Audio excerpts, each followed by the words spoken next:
धर्मेंद्र प्रधान यांच्या राजीनाम्यानंतर आता तरुणाईमध्ये जो उत्साह आलेला आहे, त्यानंतर आता पुढचा राजीनामा हा कोणाचा मागितला जातो पाहूया. काय म्हणणं आहे तुमचं नेमकं? ही सुरुवात आहे गडकरी. गडकरी काय कारण? पेट्रोल मध्ये इथेनॉलचं मिक्स आणि आपल्या मुलांना सेटल करायची जिद्द.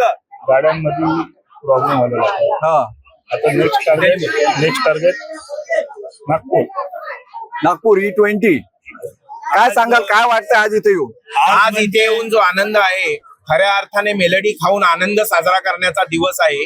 त्यासाठी सर्व विद्यार्थ्यांच्या मागे पालक म्हणून आम्ही उपस्थित आहोत. अच्छा. आणि हा इतिहासात नोंद होणार. यातला कुठलाही राजकीय अजेंडा नाही, कुठलाही पक्षाचं धोरण नाही, एकच धोरण विद्यार्थ्यांचं भवितव्य. नाही, पण विद्यार्थ्यांवरती लाठीचार्ज देखील होतो. अशा वेळेस तुम्ही तुमच्या पाल्यांना किंवा तुमच्या मुलांना या आंदोलनामध्ये सहभागी होण्यासाठी प्रोत्साहित करा.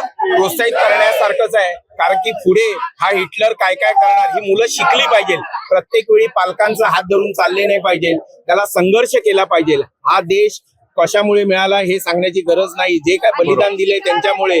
पण आज विद्यार्थ्यांना लाठीचार्ज खावा लागतो या हिटलरशाहीचा धिक्कार करण्यासाठी आणि मेलडी खाऊन सर्व आनंद साजरा करण्यासाठी आम्ही मोठ्या प्रमाणात इथे आलो. ठाकरे बंधूंनी जो मोर्चा काढलेला होता त्याचं सभेमध्ये रूपांतर झालं, विजयी सभेमध्ये रूपांतर झालं, त्याबद्दल काय सांगा? ठाकरे बंधूंनी सदैव महाराष्ट्रासाठी झटलेला आहे. हा ठाकरेंचा सातत्याने इतिहास आहे. सर्वात प्रथम महाराष्ट्र, नंतर पक्ष. महाराष्ट्रातील विद्यार्थी नव्हे, देशातील विद्यार्थी यासाठी ठाकरे बंधू एकत्र आले होते.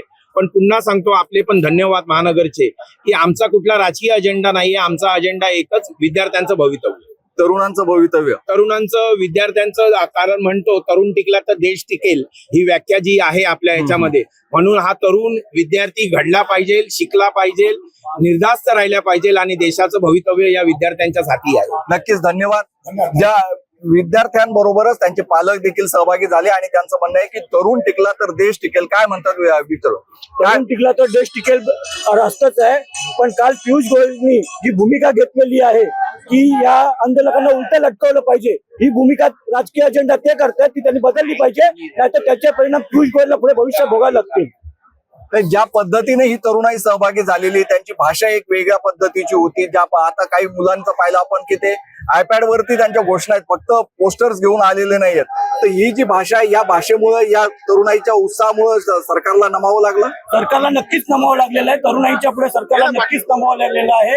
आणि तरुणांनी अशीच आक्रमक भाषा यापुढे ठेवली तर हे सरकार वटणीवर येईल, नाही तर सरकार वटणीवर येणार नाही. यांची जी हुकुमशाही झालेली आहे, ही हुकुमशाही मोडीत काढलीच पाहिजे. सरकारची जी हुकुमशाही जी निर्माण झालेली आहे ती मोडीत काढली पाहिजे, अशी भाषा आता आंदोलनातून समोर येते. या सगळ्या आंदोलनावरती आपलं लक्ष राहणार आहे. संविधान इतकी बात करेंगे, वही देश पर राज करेंगे, अशा घोषणा इथं आपल्याला दिसत आहेत. या सगळ्या तरुणांशी आपण बोलत राहूया. आपलं महानगरसाठी उन्मेष खंडाळे, दादर, मुंबई.